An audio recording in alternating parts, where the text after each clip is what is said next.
Good evening, everyone, and thank you for joining us. We are just connecting our streaming feeds and we will get started in just a few moments. Thank you for joining us.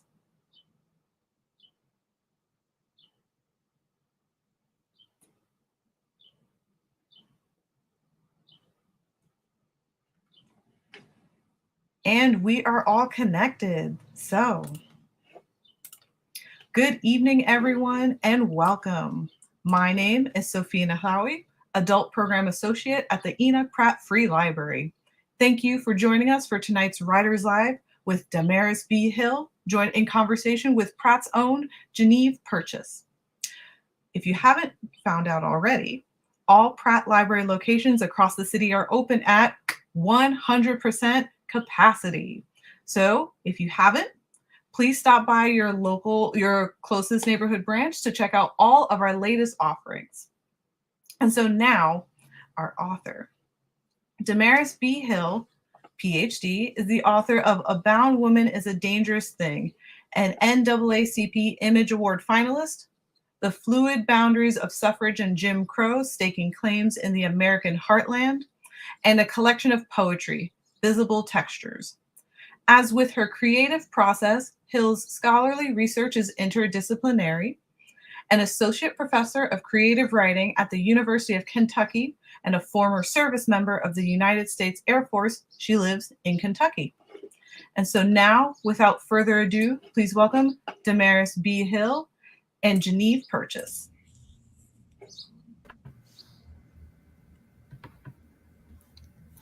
Hi, DaMaris. Hi, everybody. Thank you for having me, Pratt Library. Thank you for having me, Baltimore. Thank you for making me Baltimore. I miss you so much. And thank you so much for joining us this evening. As I was saying, I loved this book. It was transcendent for me. There are so many things in here that I can relate to as a child and as a mother and just generally as a Black woman. So my first question to you is, what is your writing process for a work like this? Did you shift your accommodations because you were working on this during the pandemic? What did your process look like, and how was it different from other books that you have written? Well, each book is its own entity, so it's always different, right? I'm hearing a little bit of feedback. I hope you guys aren't hearing it. Are you hearing it? No? Okay, great. So, the writing process is always different. It's like each book is its own thing. It has its own personality. Whatever I think the book is going to be is never what the book is. It always becomes its own thing. And even though I battle with anxiety, particularly when it comes to writing, I've learned to trust the work trust wherever the work wants to journey over a strict sense of direction, because that, I think, has the possibility of sabotaging the book. So when I'm writing, I spend an excessive amount of time alone. I prefer, when I'm writing creative work as opposed to scholarship, to writing in my home, in my study, not necessarily in a comfortable space, but surrounded by things that reflect the love that I'm trying to put in the book. So being outside of this space as I'm writing the work is not always helpful because I'm easily influenced. All of my work is very revision intensive. So I kind of just throw up on the page and then go back and make maybe like 3 revisions.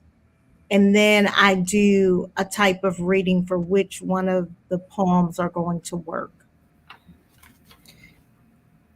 And then once I decide what's working, then I begin to revise from there again and again and again. Making each poem taking each poem as far as I can take it, um, through different exercises at different times. And then ultimately, kind of editing and revising the book as a body of work. How are the poems in conversation with one another? How do I want them to speak to one another and echo? Because that's also important to me. So if you do several iterations, how do you decide, like, when this is enough? Because as an artist, you're constantly going back over things and changing things. So how do you determine, okay, you know what? I've done this 10 times. This is the body that I want. Most of the time, it's the deadline. Okay.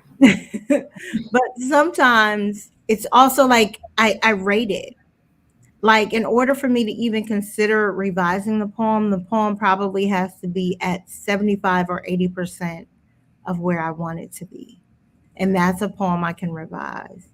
And then it's like, how do you take it to 95 and 100?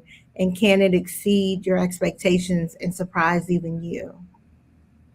Right. And then I edit for emotion too. Well, Like, there's definitely emotions, right? if I don't feel it, you're not gonna feel Yeah. it. And I feel like I felt all the things. Good. Yeah. So music plays a major role. You have pictures of Aretha Franklin, Ma Rainey, Whitney Houston. What is the role that music plays in your life to have that influence on your poetry? Okay. Well, why don't I read "Someone for Me," one of the Whitney Houston poems, and then I'll talk about that. Because I don't want to talk about it outside of the work. Of course, I have forgotten what page "Someone for Me" is on, so I have to go back to my table of contents. Page 17. Okay, thank you. You're welcome.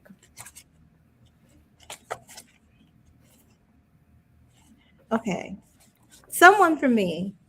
Only a queen has soul enough to tell you how Whitney walks backward out of a taro barrel of secrets, stained in sequin and cerulean. She knows your mama favors her own. Women with the same eyes, full of storms, sorrow, the winds of change swelling in their cheeks, raised in church. Your mother and hers are like double mirrors in a powder room, tarnished against the wall, smudged with misery. Her mother, your mother, nothing could please them. Her mother, your mother, plead for you to tuff it, lust, into a wedding mattress. Your best friend, a robin, is perched on your wing. Clive Davis grins, grabs you at the shoulder, and dresses you in prom queen drag. He tells Arista Records to spell your name Popstar. A chorus line of the kids spring from his limp wrist. You are his Barbie doll molded from the riots of the 60s. Her mother, your mother, know he's talking jive. The churchy mothers, the magi, the sacred sisters of Aretha Franklin see the second coming in you, a blues woman swaddled in silks. The first musical influence I thought about for this book was Whitney Houston because I came of age kind of in New Jersey at a time when Whitney Houston and Madonna and others were definitely in a rivalry for ultimate icon status, right? And I moved to New Jersey from the Midwest. And so I didn't have as much access to Whitney in the Midwest. But Whitney was a way to recognize my Black girlhood in a pop culture situation. And even though she may have had some of the access that Madonna had, Madonna surely did not have those vocals, did not have those church lilts, those blues lilts, and her voice was never deemed a national treasure. So in that way, Whitney meant a lot to me. And also, you know, I don't talk about it a lot in the book or even in interviews, but my father was in Desert Storm. And that is like her performance for the Super Bowl that year, where she sang the Star Spangled Banner, is probably one of her most revered interpretations and songs in the world.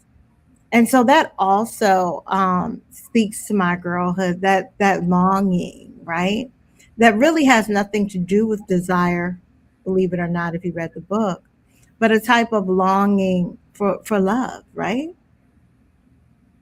And I think it's tinged with that undercurrent of exploitation, right? The exploitation of Black women as icons, as superstars. So when I read it, that's what came to my mind, right? You have all these women, you know, we know Aretha's history, we know Whitney's history, and their how they were propelled to stardom, and you know, there's that little bit of tragedy to it, right? Because they were exploited through their careers, not necessarily taking the paths that they wanted, right?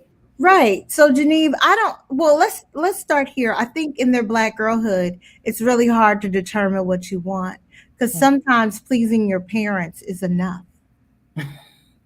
Sometimes. Or not enough.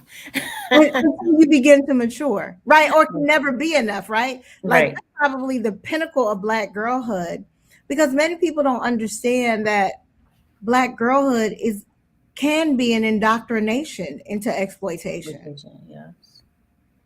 And as you get older, the cultural expectation is one of servitude with the reward of gratitude,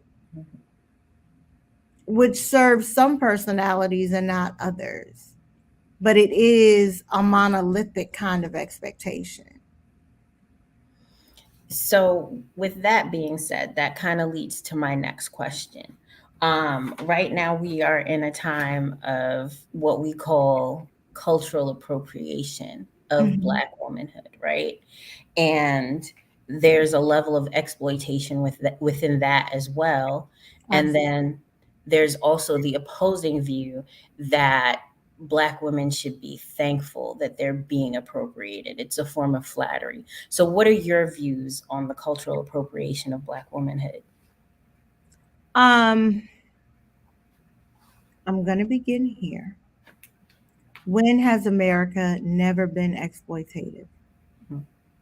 When has the role of capitalism ever been just? I don't think that I can grow to expect people not to try to exploit me. They just better be prepared to be refused that sort of attention. I can't control others' expectations.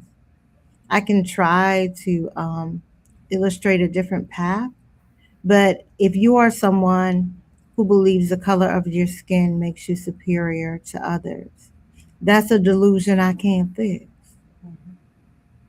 If you are someone that believes that your gender makes you more socially important than others, that's a delusion I can't fix.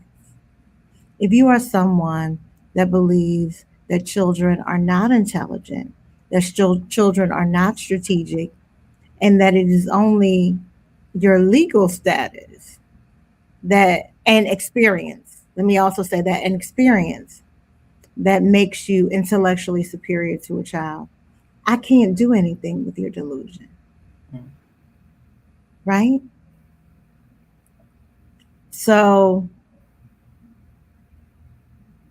and I think just like people that are willing to feed into stereotypes, there will always be at least one person that will be rewarded for exploiting Black women, Mm-hmm. because it is a iconic archetype of American pop culture that has been alive, well, and thriving for a very long time. So my next question is aligned in that same vein. What do you say to these young women who are told they're either not Black enough, quote unquote, whitewashed, or they're too Black, and we'll say, like, ghetto hood? What do you Mhm. say to these young women? That there is not one way to be Black. However, you want to indulge in your performance and expression of your identity, do so.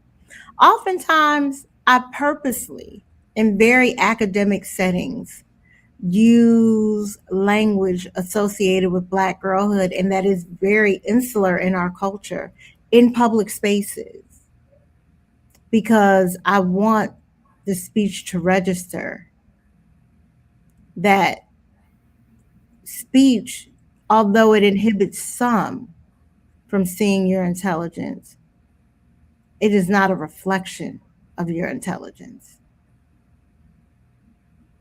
right? That's more respectability.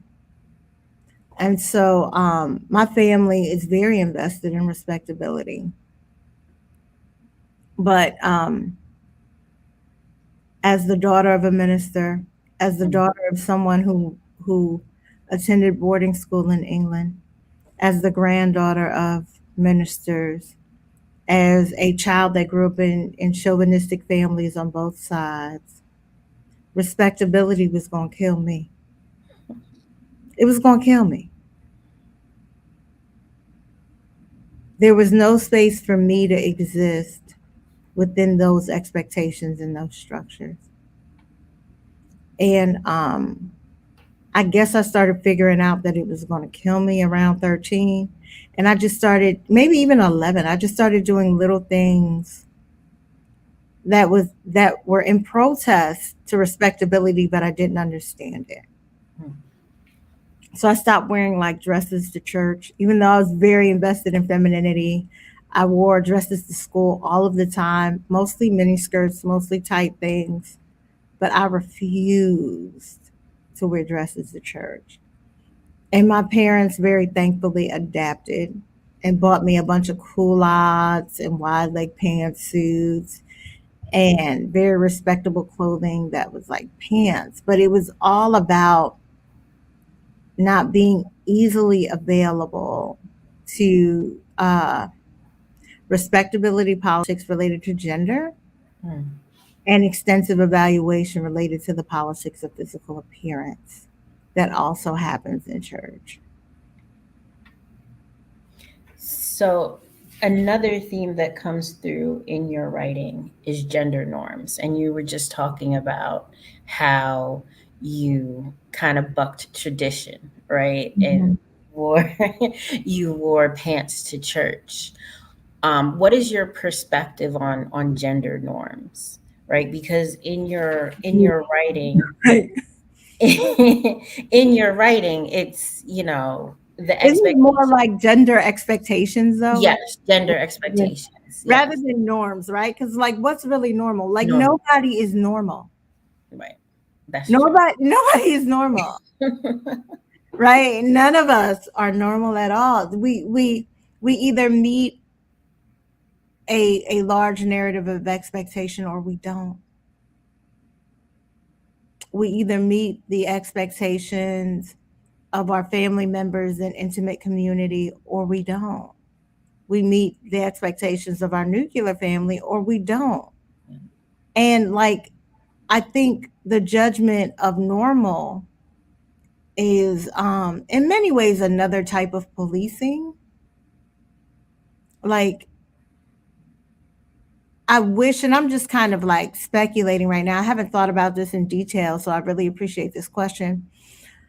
But I wish we would talk about behaviors in terms of like that's dangerous to think that rather than say that's abnormal, Mhm. right? Because something can be not normative and harmless or not normative and encouraging. not normative and inspiring depending on the cultural situation. I would just not, I would not support um, dangerous behavior, life threatening behavior. So I'm gonna pivot a little bit. Okay. um, and let's talk about how you write your prose, right? So your prose are all over the pages. What are you trying to get your reader to experience by doing this? Right? You have some that go, in our traditional, then you have, it's going left to right across the page. Mhm. So what do you want the reader to experience as we see this transition? Okay. Do you want the story or do you want the messy journey? Give me the messy journey because that sounds exciting.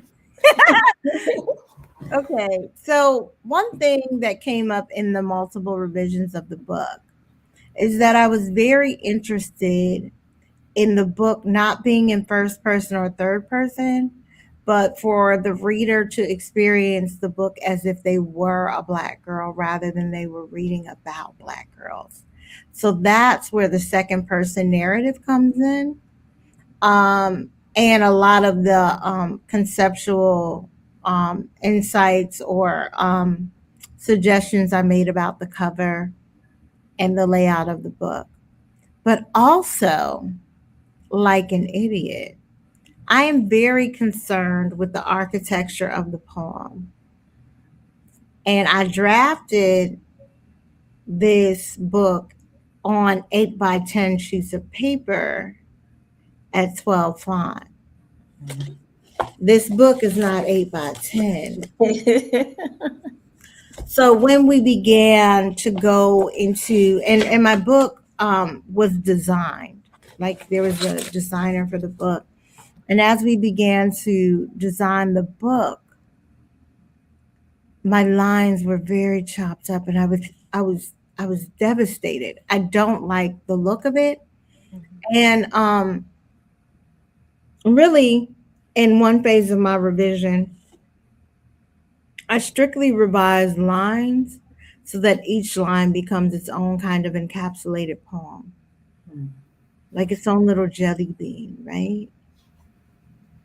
And so when the line is broken unintentionally, it disrupts the morsel that I'm trying to create.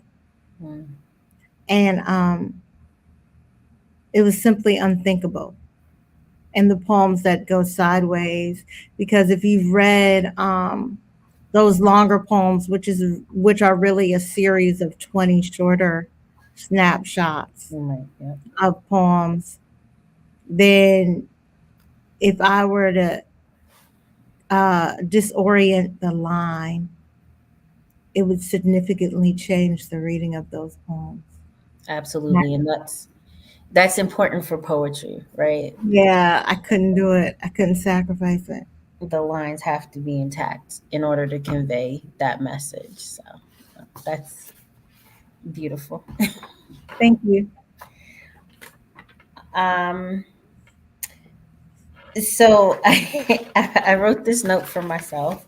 And it's, your book is like a portal, right? So it sparks memories for me of both childhood and motherhood by presenting these experiences that are intrinsically Black.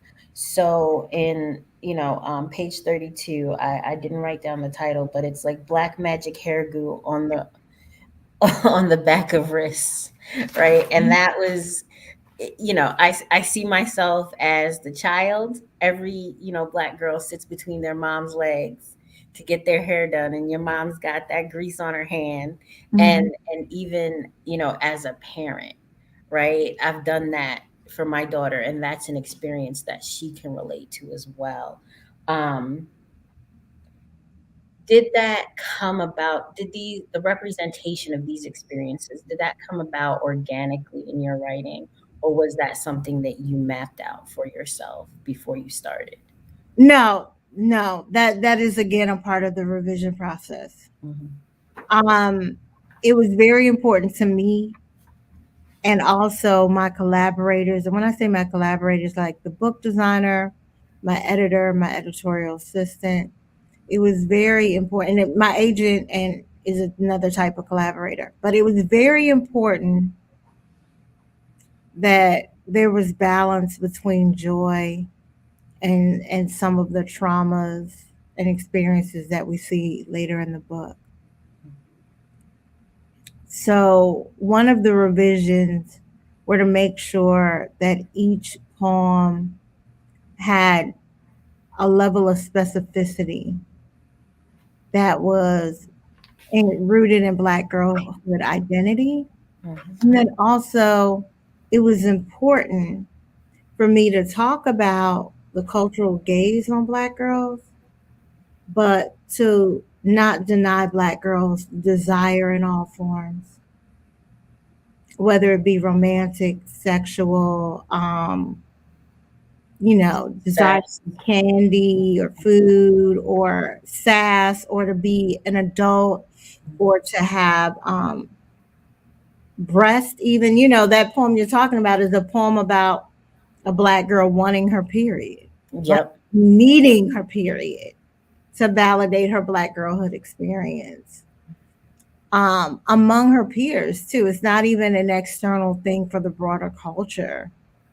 It's about getting this entree into womanhood, and needing it, right? Needing it so much she's praying for it, needing it so much she's mad at God, right? Right, because my experience, right? We all wanted to be first in that experience. You don't think about, well, you got to deal with this the rest of your life. But you always wanted to be the first one to have those bragging rights, right? And go through puberty first and have all these experiences first ahead of your peers to have those bragging rights. So yeah, I definitely identified with that as well, and as a mother, like my daughter went through the same thing. She's like, Ma, everybody else has theirs. What? And you're like, well, You're gonna have this 40 right. like every time. Yeah. Like, be careful what you ask for, right? So did you want to do the second reading? I do. Let's read that poem, Hotter Than July. Okay. And then maybe we'll go in and we'll read a longer poem, because I really love this poem. Like I worked for this poem because there aren't many poems about menstruation, Mm-hmm. and the ones that are written are so important that I wanted to also make an offering to that hallowed ground of of like of this part of our life that extends for so long and has such significance, right, on our adult identity. Yeah. But I couldn't remember anybody writing about it from a girlhood perspective. And I wanted to kind of have this pubescent experience with a period rather than a reflective appreciation that I often read about. All right, let's go. Hotter Than July. You sit on two clouds of bees, honey storms in place of your hips. Your waist is an unripe watermelon, a tense and tight drum. You carry daisies for breasts with dandelion eyes. Summer is skipping away. Every radio humming static. Electric is July, hotter than we remember, which is why you pray for her return. Carrying sweet onions in the hot grease of your armpits, salt and soda crackers in the creases of your neck. July is the 7-Eleven of your childhood. Fluorescent. Your jelly sandals are neon, your panties washboard and starch white, snapping hand game rhythms with your belly button. The driveway is your playground, littered with Christie dolls and cordless curlers. In the attic, you play with your vanity. You pretend it is a crib. You skip circles around a stool, sit on top of it, blue magic hair goo on the back of wrists. You pick at a face mirror. You blow on it to reveal the musings of your mustache. You karate kick an ankle into the air, flash freeze there. You tiptoe balance between chipped toenail polish and your need for October. Middle school is a distant dinner guest. It is July, and you are still a girl. You wrestle back the pink folds of your body, cuss God for holding the woman in you for ransom. You beg for the blood. You want it rushing, shiny, thick, and lush like your hair. Enough to uppercut yourself in the tongue. Blood enough to inspire envy. You want it lava hot and licorice sweet. You want the boys to tell you that you smell like rusting quarters.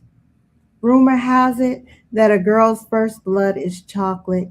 You want it enough to chew Big Red when chomping on Cocoa Puffs and Pop Rocks.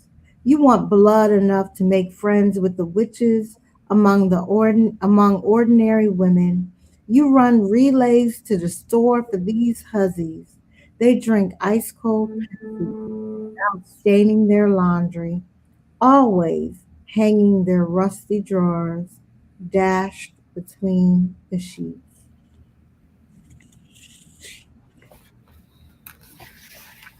And the picture that you have next to it of this young girl, and I Mhm. don't know if people can see it, but just so adorable and childlike, angelic, right? So there's that juxtaposition, right? And it was really important to have that picture too, because that poem is so riddled with the body that I was careful not to put the gaze back on her. So the only thing that you're going to see is her little smirk of joy and like the angelic desire in her face, but you get nothing else. There's not a shoulder, there's not a hand, there's nothing else. And you just have to accept that is her desire. And then that is it, you know? So the placement of the pictures is extremely intentional, right? Extreme. It's And its own series of edits. and how long was that process? Because I know you have a mixture. You have some Getty images, and where did you get all this content? You have a picture of yourself in there. Where did you find all of this, and how long was that process to get just the right Very, very long. Very long and very expensive. Mm, So, as a surrealist, it's important that you kind of have some of your own self in the book. But it was also important for me not to talk about Black girlhood from an individualist perspective.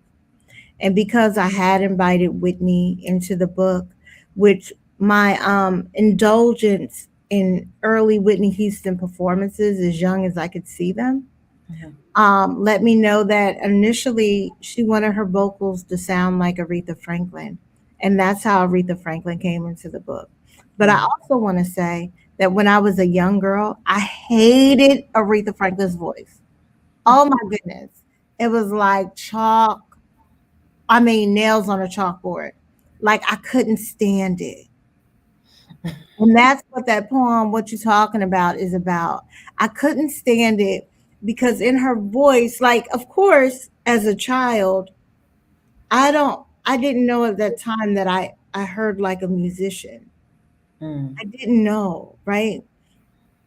I don't have an excess of musicians in my family. I abandoned my desires to play the piano at like 6 years old because the piano teacher was like 105. And clearly, she had only played classical music and felt I should do the same at 5 years old when I was already a surrealist and I was definitely not interested in that. So Did those, she did she hit your knuckles with the ruler like all those old school piano teachers? listen, Listen, in my memory, she looks just like Harriet Jacobs on the cover of the book. She has on like a long black disciplined dress, her hair up in a white bun. I don't remember her hitting me, but I wouldn't doubt that it was a possibility. Because the way she was clearly frustrated with me and I was frustrated. I just wanted to write songs. I didn't know what are all these drills, lady? So it was a difficult time with her and I. So I abandoned my desire to want to play music. But I do remember when I was younger, it was something in Aretha Franklin's voice that was indecipherable in terms of meaning for me. And I did not have many experiences where I couldn't render meaning from an image or a sound or a text. So that was insanely frustrating for me. It was probably like breathing gravel for me, right? So I avoided Aretha Franklin for a very long time. And then once I was mature enough for the music, I began to love Aretha Franklin and recognize that what was the timbre in her voice, that purposeful vibrato and punctuation, was an affect and an emotional contribution and a testament of her resilience for experiences that I didn't know existed. Right. So of course I didn't have context for them. Right. Yeah. So that's how she became really important to the book. Like because I wanted to purposely make Black Girlhood not limited to age, but something that was fluid that we rely on as a sense of knowing and fuel and inspiration. And so that's where this poem, What You're Talking About, comes from. I'm going to try to read it quickly because it's a little bit long. So bear with me. It's in like 8 parts. So this is unofficially dedicated to Aretha Franklin and me. But so what you're talking about, like the dead seeming cold rocks, I have memories within that came out of the material that went to make me. And that's by Zora Neale Hurston and her autobiography, Dust Tracks on the Road. Number one, you scary all the time. You live in a world that don't never make sense. You haven't learned the currency of lies. You got honesty scabbed on your lips. You got scars on your face. You got worries, hot and blistered fright. You figure truth must taste like poison. You got a mother. She got love and hate and breast milk. You got a daddy. He got stank breath and itchy kisses. You got anger like inky oceans, spills and rages. You ain't got enough paper. You swallow whole notebooks. You sneeze, you make glue. You got 2 baby sisters who think you are their mother. You clumsy, scrapes, bruises. You know cliffs, not boundaries. You can't count good or measure love. You got decimals down. You're real good at long division and remembering to forget you. Everything down to the millimeter. 2, you don't think you are pretty. You think hips got power, but you missing them. You got sisters who are your best friends. You got a God, one who listens. You know, if it weren't for fictive cousins, you'd be frayed at the edges and long dead. You will know one man. He is fine. You don't know that he will burn the sight from your eyes. You are his next woman one day after school. You will kiss him deep. You will not have the words when he reaches for you. The scars clawing after you for the rest of your life. 3, you will love again. You will love a man who wants to cage you. You will carry this man's son. You will be a girl, a mother, a wonder. You will believe wandering is a kind of love. You will spend the rest of your life running. You will become an abolitionist and never stop being a girl. Your love will be the greatest power you know. Your love, she will confuse and awe you. You will embrace love with a long handled spoon.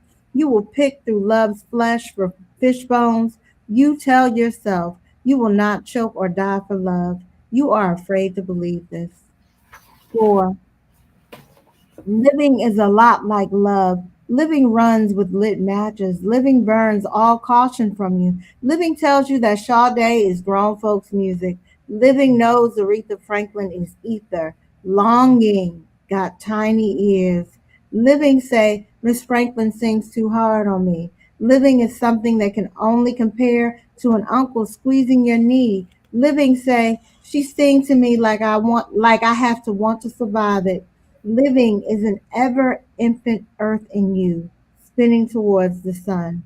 Living got her voice pounding across your temples. Living got vocal light pouring into the black universe of your heart. Living, putting thunder in your arteries. Living is the press of the shadow on your neck. Living ain't little and scary. She stands in the yet to be known. Number 5. You, girl, cry out, wail, be heard. You hurt if you got to, then you get on with it. The living. You better laugh, wrap your arms around a love that frightens you. You hold love like you a whale fluttering beneath him. No, you be like an octopus feeding. There is a man you love. He will hunt you in his days and dream of you for 30 years. He will taste you in the rhythms of his sweat, call out for you whenever he shuts his eyes, because you are the dusty gypsy with scars like hieroglyphs. You call tattoos. You have made men itch in places that are a mystery to them. You will be the candy dish of a nation's fears. Number 6. You will hate black jelly beans, and you will touch boys and think love is licorice. You will say it is toxic, and you will hear your mother call it medicine. You will take more sugar than your kidneys can handle. You will pee every time you ride on the handlebars of your neighbor's bike. No kid will call you pissy. They will know you by your smell. Your whole world will be a prickly thing. Your mother's lap will be a thorn bush. Your secrets will make your best friend bleed from her eyes. You know from the scratches at her wrist. You will have a wailing that will enter kinfolk like a siren. You will love Ms. Franklin and call for her guidance when your knees are flat from training. 7. You never imagine that no one but your best lover will call you witch. You will not know why. You will cover your ears when he fusses. You will remember your first prayers. You will remember a sitter recording your baby voice. Your prayers for hostages on an 8-track. You too will remember the prayers being answered. Your words on the nightly news in the mouth of Walter Cronkite.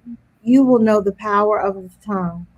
You will be an unmarked cassette tape and stuffed between your mattresses. You will want to be a boombox because you don't know better.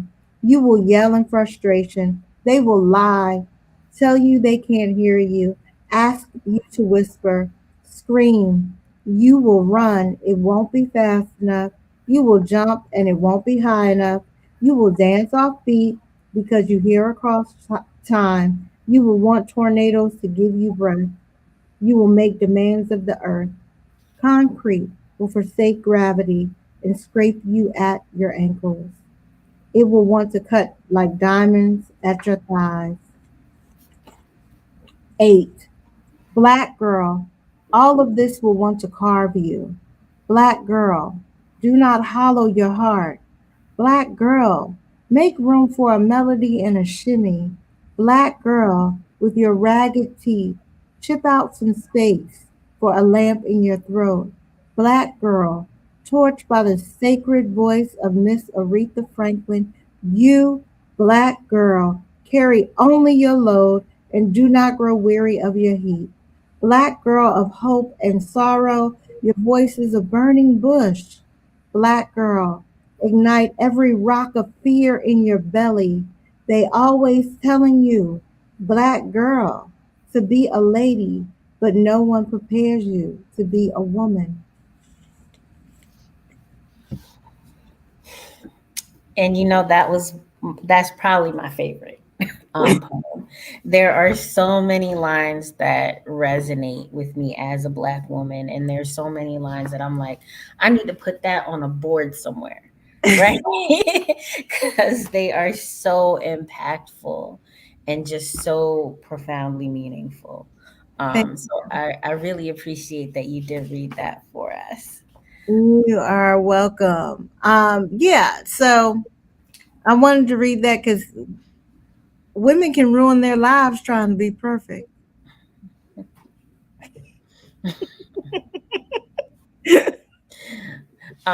And we're about to start taking audience questions, but it's like you said Right. earlier, right? Perfection in terms of being what our parents want us to be. We have all these outside influences, that tell us who we should and should not be, what we should and should not do. And there's a lot in that, and that is Mhm. a heavy weight to bear. So our first question from the audience: do you find yourself tearing up when you reread your poetry, or are you unable to revisit your work after it's been finished? I can do readings, but I have an extremely hard time. Like, I'll probably never watch this recording. Hmm. I don't rewatch recordings or really listen to podcasts. Even when I attempt to edit them and like drop them on social media, I usually turn the sound off because in my anxiety and insecurity about my own writing, I'll probably begin to try to edit myself. And that's futile. It's only going to bring me worry, put wrinkles on my face, tumors in my belly, you know.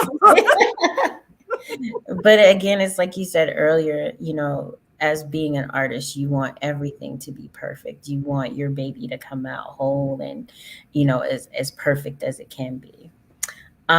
Do you get to control the order of your poems in the book layout? And how do you make that determination? I am very lucky. Most people do not get to do that.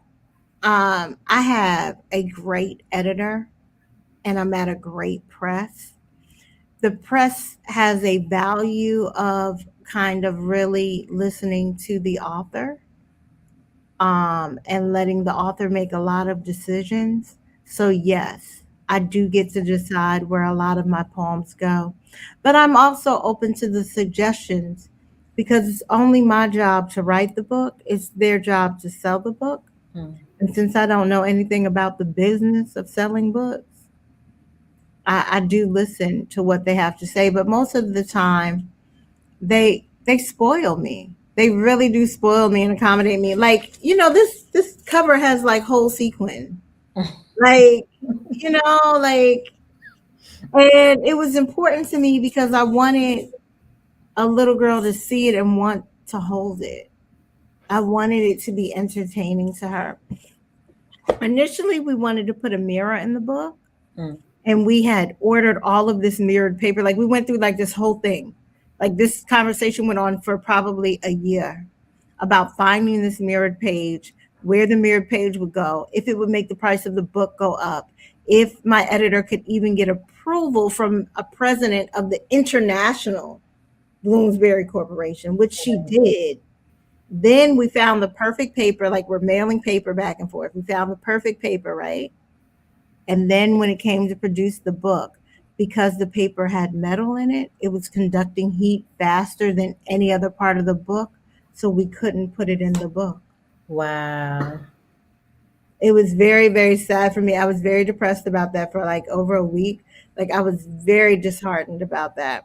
Mhm. But another interviewer, Dr. Khadija Ali Coleman, told me that in some cultures, like, Mira has magic, so maybe it didn't belong in the book anyway. Right. Maybe it might have changed or altered some of my intentions of the book.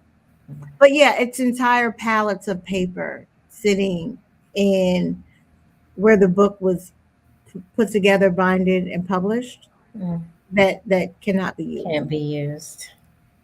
Wow. Do you have any advice for aspiring poets? How did how did you know writing poetry was a good fit for your voice and stories? What? I still don't know. What are you talking about?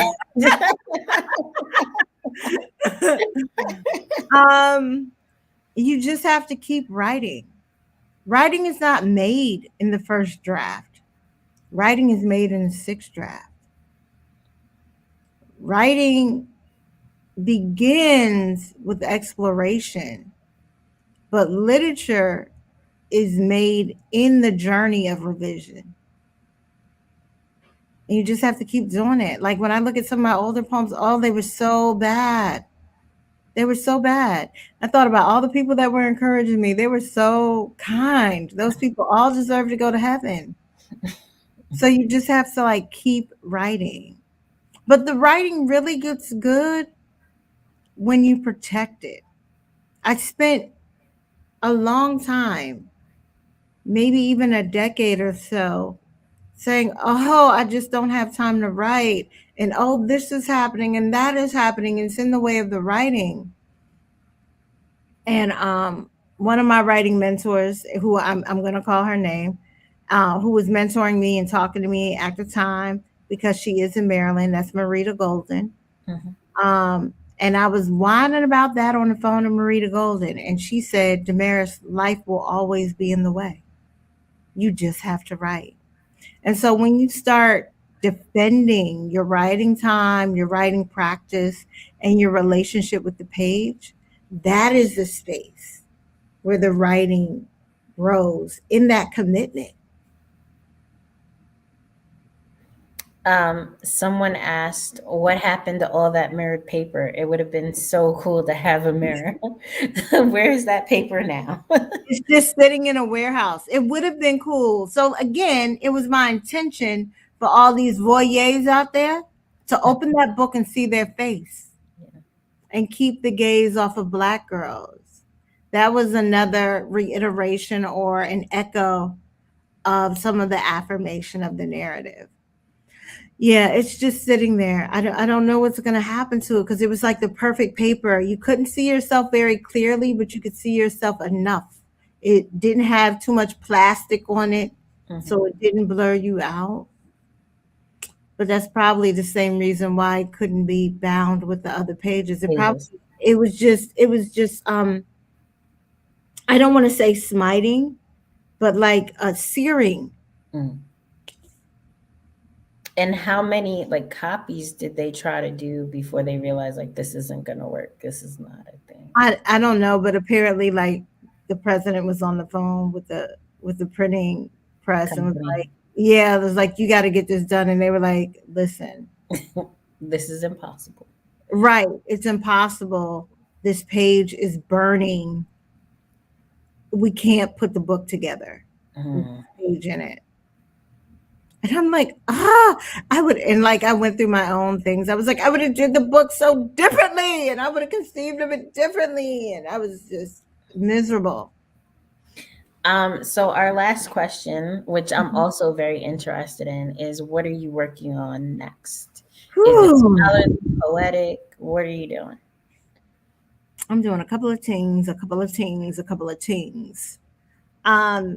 One right now, I'm writing an essay on bell hooks and thinking a lot about race in Kentucky, and thinking a lot about her love for Kentucky, and just trying to understand that. So I'm working on that. I'm also gonna try to remix a poem in a type of game. So I'm definitely thinking a lot about that. And then I have an experimental novel that I want to that is about, I would say 85% there, that I want to write and publish. but I'm also thinking about whether or not I want, because it's a historical novel, if I want to make it contemporary or if I want to slightly change the genre and make it an epic poem. Mm. A modern epic poem, that would be, I'll advocate for that. Okay. Because that sounds like that would be amazing. I'll sway you in that direction. Okay. Thank you for that. I root for that project. Okay. But it was an absolute pleasure to have this conversation with you. And I just want to plug Morgan.